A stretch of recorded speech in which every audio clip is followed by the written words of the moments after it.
Magandang araw po sa inyong lahat. Gusto ko lang pong ipaabot ang aking pagbati.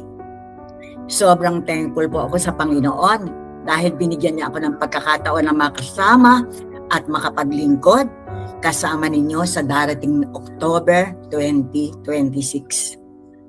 Excited na po akong makarating dyan. Makilala kayo ng personal, bawat isang.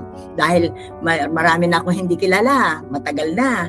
Makasama sa worship kayong lahat, fellowship, at sa mga gawain ng church. Honestly, hindi na po ako makapaghintay na makasama kayong lahat at makita kung paano po tayo gagamitin ng Panginoon para sa kanyang kaluwalhatian. Dalangin ko po na patuloy tayong pag-isahin ng Diyos sa kanyang pag-ibig at layunin. Looking forward po sa ating pagkikita at sa mga bagay na gagawin ng Panginoon sa ating iglesia. God bless po sa inyong lahat at magkita-kita po tayo soon. To God be the glory po sa buhay na pinahihiram sa atin. I thank God so much for everything. In Jesus' mighty name, Amen and Amen. Salamat po sa inyong lahat, mga minamahal.